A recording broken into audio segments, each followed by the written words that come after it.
வாழ்க்கை என்றால் என்ன? நாம் வாழ மறந்த ஒரு வாழ்க்கை வாழ்ந்து கொண்டிருக்கிறோம். நிஜமாக எப்படி நாம் வாழணும், நம்முடைய பிள்ளைகளை எப்படி வளர்க்கணும், பக்கத்தில் வைத்து எப்படி அவர்கள் அரவணைக்கணும், எந்த மாதிரி அவர்களை நாம் வளர்த்தால் அவர்கள் நல்லவர்களாக மாறுவாங்க என்ற சிந்தனையை எனக்கு முடியுமான இந்த குறுகிய நேரத்தில் உங்களுக்கு மத்தியில் பதிவு செய்யலாம் நினைக்கிறேன். அன்புக்குரியவர்களே, இஸ்லாம் ஒரு அடிப்படையை சொல்லுது. குல்லு மௌலூதின் யூலது அலல் ஃபித்ரா. எல்லா பிள்ளைகளும் நேச்சுரலான நார்மலான ஒரு நிலைமையில பிறக்குது, ஃபித்ரால பிறக்குது. அபவானி யுமஜிசானி வஹிதானி யுனஸ்ஸிரானி.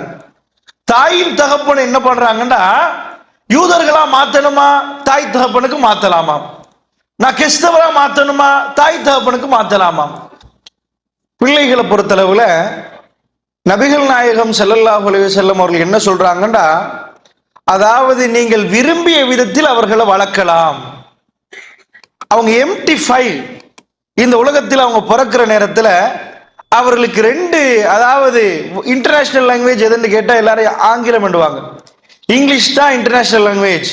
உலகத்துக்கே எந்த ஊருக்கு போனாலும் இங்கிலீஷ் தெரிஞ்சிருந்தா சமாளிச்சிடலாம் அப்படின்வாங்க. ஆனால் என்ன பொறுத்தவரை இன்டர்நேஷனல் லாங்குவேஜ் என்பது சிரிப்பும் அழுகையும் தான். ஒரு குழந்தை பிறக்கிற நேரத்தில் அந்த குழந்தைக்கு ரெண்டு விதமான அந்த மொழிகள் தான் தெரியும். ஒன்று சிரிக்க தெரியும், அடுத்தது அழ தெரியும். சிரிக்கிற இடத்துல அழுதால், அழுகிற இடத்துல சிரித்தால் அந்த குழந்தை வாழ்க்கையே முடிஞ்சிச்சு. பசிக்குது, தாயை பார்த்து சிரிச்சா பசியே இல்லை போல, பேசாம தூங்கட்டும், சிரிச்சு சிரிச்சு இருக்கேன்னு வாங்க. அந்த குழந்தை அழுது சொல்லும் எனக்கு பசிக்குது, அது அல்லாஹ்வா கொடுத்த உணர்வு. அந்த குழந்தையை சிரிச்சு சொல்லும், ஓ எனக்கு இப்போ ஓகே, நீங்க என்ன சந்தோஷப்படுத்திட்டீங்கன்னு சொல்ல வாயால் சொல்ல தெரியாததை அந்த குழந்தை ஒரு சிரிப்பில் சொல்லும். அன்புக்குரியவர்களே, இப்ப என்ன இஸ்லாம் சொல்லுது என்று சொன்னா, இப்படி பிறக்கிற குழந்தைகளுக்கு வேற எதுவும் தெரியாது.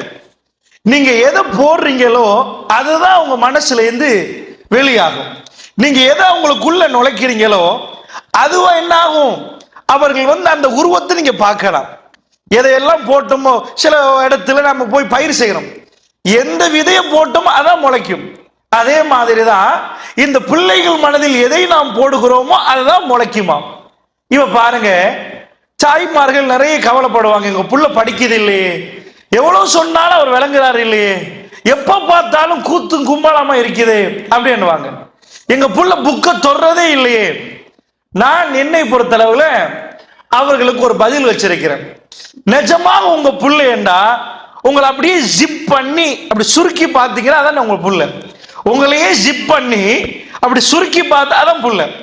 படிக்கலண்டா நீங்க படிக்கல. ஏன் இஸ்லாம் என்ன சொல்லுது தெரியுமா? குல்லு மௌலூதின் யூலது அலல் ஃபித்ரா. எல்லாரும் ஃபித்ரா என்ற நிலைமையில் பிறக்கணும். ஃபித்ரான்னா என்ன தெரியுமா? அல்லாஹ் ஒருவன் இருக்கிறான் என்ற உணர்வோடு, அந்த உணர்வு மட்டும் அவங்களுக்குள்ள இருக்குது. ஏன்னா அல்லாஹ் ஆலமுல் அர்வாஹ்ல எல்லாத்தையும் கூப்பிட்டு கேட்டான், நான் உங்க ரப்பு இல்லையா? நான் ரப்பு தானே, ஆமா ரப்பு தான் என்று எல்லாரும் ஏற்றுக்கொண்டிருக்கிறோம். அதனால் மனதில், எல்லோருடைய மனதிலும் இறைவன் மேலே இருக்கிறான் என்ற சிந்தனை இருக்கிறது. இது ரீடர் டைஜஸ்ட் ஒரு மேகசின்ல என்ன பண்றாங்கன்னா, அதுல ஒரு ஆர்டிக்கல் நான் உங்களுக்கு சொல்றேன். அதாவது இந்த ஆள் மனதில் எல்லோருக்கும், நாஸ்திகனுக்கு அது இருக்கு என்பதை ப்ரூஃப் பண்ற ஒரு ஆர்டிக்கல் போட்டிருந்தாங்க. என்னன்னா, அங்க ஒரு பல்கலைக்கழகத்தில் ஒரு பேராசிரியர் பாடம் நடத்துற நேரம், இறைவன் எல்லாம் அப்படி ஒண்ணு இல்லை, எங்கப்பா அல்ல இறைவனை கண்டிக்கல நீங்க, அப்படி கடவுள் ஒன்றும் இல்லை என்று பிள்ளைகள் பேசுற நேரம் ஒரு கிறிஸ்தவர் இவர் என்ன பண்றாருன்னு ஒரு சின்ன பிளைட்டை செட் பண்ணி அதுல ஒரு டூர் போறதுக்கு ரெடி பண்றாரு. பைலட்ட சொல்றாரு, நீ போய் கொஞ்ச நேரத்துல சொல்லு கண்ட்ரோல் இல்லைன்னு சொல்லிருக்கு. நல்லா ரெடி பண்ணி வச்சிருக்கிறேன், சின்ன ஒரு எக்ஸ்பெரிமெண்ட், நீ கண்ட்ரோல் இல்லைன்னு சொல்லி அனௌன்ஸ் பண்ணிரு, பிறகு சொல்லு கண்ட்ரோல் கிடைச்சிட்டு, நான் அதுக்குள்ள அந்த எக்ஸ்பெரிமெண்ட் முடிச்சிருவேன்றாரு. பைலட் சொன்ன மாதிரி மேல ஏத்து கொஞ்ச நேரத்துல ஒரு அனௌன்ஸ்மெண்ட் கொடுத்துட்டான். இப்ப கண்ட்ரோல் இல்ல, ரெண்டு வெட்டிருப்பான் போல, உள்ளவெல்லாம் மேல பார்க்க ஆரம்பிச்சிட்டான். எல்லாரும் ஓன்னு நெஞ்ச பிடிக்க ஆரம்பிச்சிட்டாங்க. கொஞ்ச நேரத்தில் அவன் அறிவிக்கிறான், now I am gained the control. ஓ கண்ட்ரோல்லாம் கிடைச்சிருப்பா, எல்லாம் ஓகே. Oh my goodness, ஓ இப்பதான் எல்லாரும் நார்மல் ஆகிட்டாங்க. இவர் அந்த வீடியோ போட்டு காட்டி கேட்கிறாரு, பிறகு நீ விழ போறது கீழே கடல்ல, அது என்ன வானத்து மேல பாக்குற, நீ பிளைட்ல உனக்கு என்ன விளங்கும், முகடு தான் தெரியும், நிஜமாக நீ பார்க்க வேண்டியது விழுகிற இடத்து தான். எட்டி எட்டி பார்க்கணும், எங்கேயா விழுகிறோம், ஏதாவது பிடிப்பானான்னு பார்க்கணும். ஆனா நீ பார்த்தது மேல். ஏன்? உன் ஆள் மனசுல சொல்லுது, எல்லாருக்கும் ஒரு கஷ்டம் வந்தா தெரியாமலே மேல பார்த்துருவோம். அதுதான் ஃபித்ரா. அல்லாஹ் ஒருவன் மேல இருக்கிறான் ஆள் மனதில் ஒளிஞ்சு இருக்கிற அந்த சிந்தனை, அதை வெளியே கொண்டு வரணும், அவ்வளவுதான். அப்ப அல்லாஹ் என்ன பண்றான்? அந்த மாதிரி பிள்ளைகளை பிறக்க விடுறானா, அந்த பிள்ளைகளுக்கு தாய் தகப்பன்னு கொடுக்கிறான். இவங்க எதை போட்டு வளர்க்கிறாங்களோ அது மாதிரியே அது வளர்ந்துரும். அன்புக்குரியவர்களே, அப்ப என்ன, நீங்க சின்ன பிள்ளைகளுக்கு பெருசா கஷ்டப்படலாம் தேவையில்லை. முதல் பாடம் எங்க உங்க பிள்ளைக்கு நல்லா தெரிஞ்சுக்கோங்க. முதல் பாடம் வீட்டுல தான் நடத்தணும். அது என்ன? ஒன்றுமே இல்லை, படிச்சு கொடுக்கிற ஒண்டி இல்லை. நல்லா பாருங்க, இந்த மூளை ரெண்டு வகை, ரெண்டு பக்கம் இருக்குது. ஒன்று வலது மூளை, அடுத்தது இடது மூளை. வலது மூளைண்டா இந்த செக்ஷன் அப்படியே இமோஷனல் ரைட் வாங்க. சரியான இமோஷன், அதாவது அன்பு, பாசம், அரவணைப்பு, சிரிப்பு எல்லாமே இந்த வலது மூளை. இதுக்கு சொல்லுவாங்க இமோஷனல் ரைட்.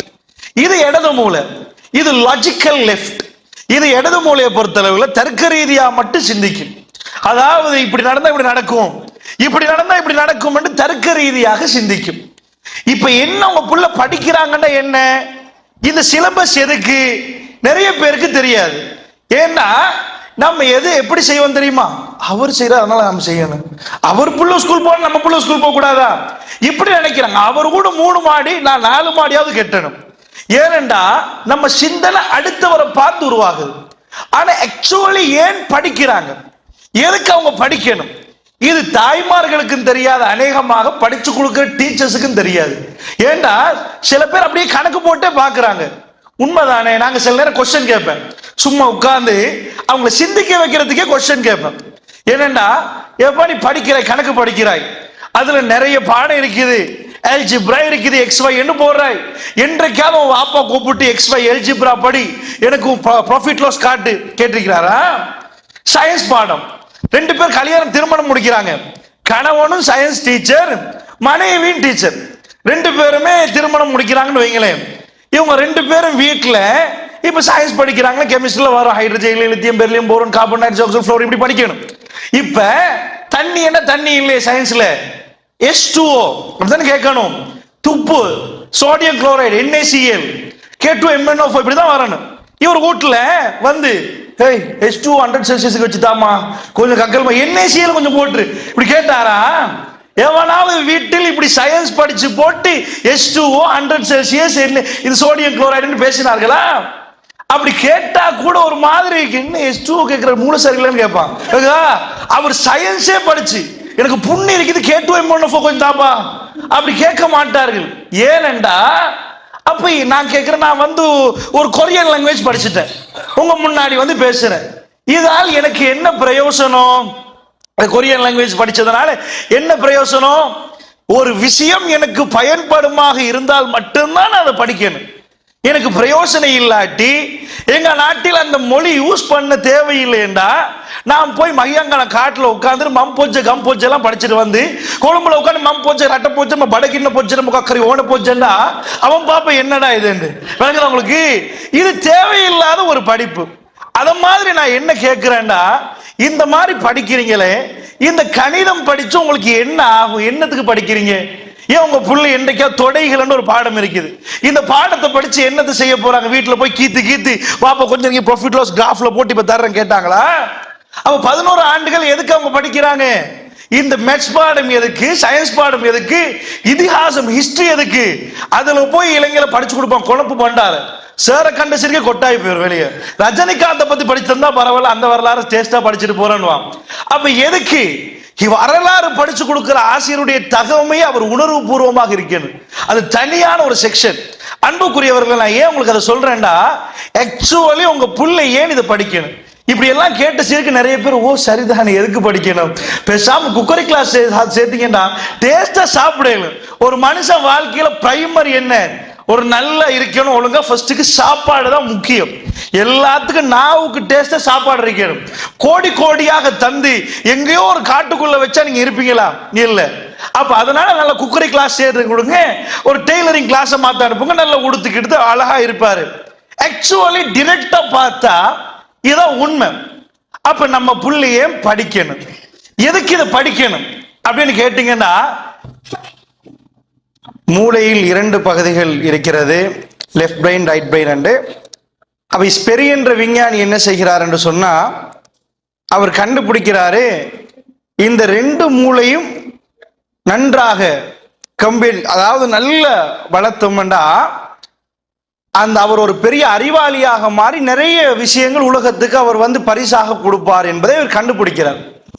எப்படி என்றா, உதாரணத்துக்கு ஒரு தானியத்தை கொண்டு போய் மண்ணில் போட்டால் அது எப்படி முளைக்குமோ அத மாதிரி இந்த 2 பிரெயின், இந்த வலது மூளை இடது மூளை, இந்த 2ஐயும் நன்றாக வளர்த்து ஒரு பாயிண்ட கொண்டு போய் போட்டா ஒரு ஐடியாவை லட்சமான ஐடியாக்கள் அதுல இருந்து வெளியே வரும். நாம் போட்டது ஒரு நெல்லு, வந்தது ஒரு 10,000 நெல்லு. நாம் போட்டது ஒரு மாமர விதை, அந்த மாவிதையை நாங்கள் போட்டால் ஒரு 10 லட்சம் மாங்காய் நமக்கு எடுக்கலாம்டா. இந்த மூளையில கொண்டு போய் ஒன்றை கொடுக்கணுமா, போட்டால் அங்க இருந்து 10,000 வெளியே வருமாம்.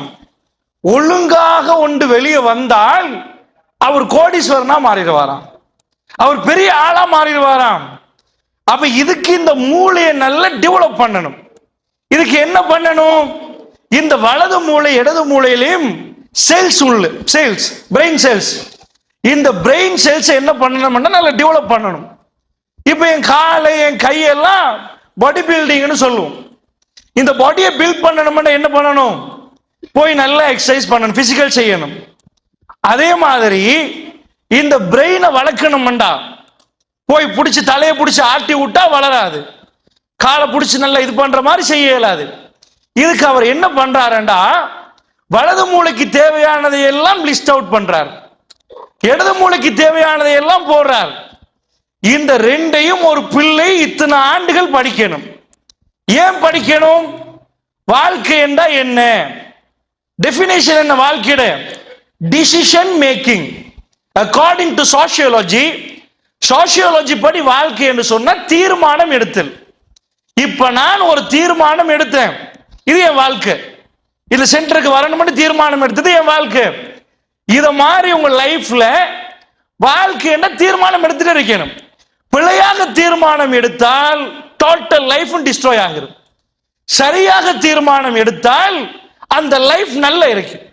அப்ப தீர்மானம் எடுப்பது கையாலையா மூக்காலையா வாயா இல்ல, மூளையால தான் தீர்மானம் எடுக்கணும்.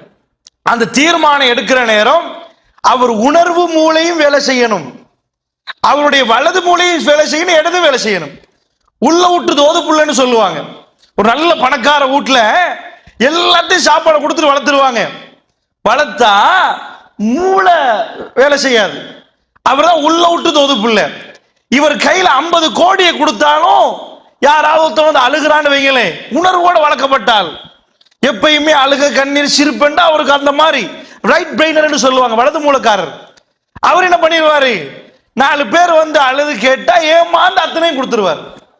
அப்ப இவருக்கு வலது மூலக்காரராக இருந்தால் ஒன்றுமே படிக்கல, அன்பு பாசம் மட்டும் கொடுக்கப்பட்டிருந்துச்சு, இடது மூளை இல்ல. நீங்கள் அவருக்கு லட்சம் கொடுத்தாலும் அவர் நடுத்தெருவுக்கு வந்துருவார். இடது மூலக்காரராக இருந்தா, அவர் இடது மூலக்காரராக இருந்தா பெத்த தாய்க்கே கணக்கு பார்ப்பார். இங்க சொன்னாங்க அதாவது இந்தியா மக்கள் நிறைய இருக்கிறாங்க என்றாலும் நம்ம எங்க இலங்கை நாட்டு சில உதாரணங்கள் சொல்ல வேண்டியிருக்கிறது. இலங்கையில ஒரு கவிதை சொல்லுவாங்க, அதாவது ஒரு தாயிட்ட போய் ஒரு புள்ள, தாய் போய் புள்ளைகிட்ட கேட்டாவா, மகன் எனக்கு ஏதாவது ரொம்ப கஷ்டமாக இருக்குது, வாழ்வாதாரம் ஏதாவது தாண்டு. மகன் அளந்து பார்த்து எண்ணி போட்டு சரியா கணக்குல புட்டுங்கி கொடுத்தானாம். அவ சொன்னாவான் சிங்கள மொழியில, அந்த கவிதை இருக்கு, நான் தமிழ்ல சொல்றேன்.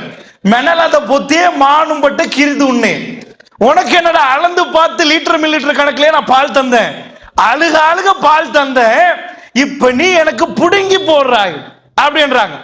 அது என்னண்டா, இது லாஜிக்கல் பிரெயின் ஓவர் ஆச்சுன்னு வைங்க, எப்ப பார்த்தாலும் கணக்கு அது இது ஓவரா போச்சுன்னு வைங்க, அவனுக்கு அன்பு பாசமே இருக்காது, இது அப்படியே ஷட் டவுன் ஆயிரும்.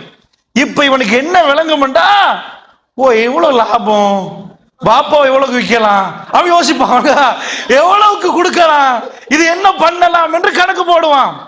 இதுதான் இடது மூலக்காரர். அன்பு பாசமே இருக்காது. இந்த ரெண்டும் பேலன்ஸ் பண்ணணும். இந்த ரெண்டையும் எப்படி பேலன்ஸ் பண்ணலாம்டா, உங்க பிள்ளைய வீட்டுல வச்சா பேலன்ஸ் ஆகாது. இதையும் கொடுக்கணும், அதையும் கொடுக்கணும். இது ஹிஸ்டரி என்ற ஒரு பாடம் எதுக்கு போட்டாங்க தெரியுமா?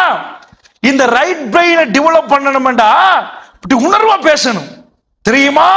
நாயகம் ஸல்லல்லாஹு அப்படி பேசணுமா? இவன் ஹிஸ்டரி பாடத்துக்கு வர்ற வரை கொட்டாய் விட்டு தான் வருவார்.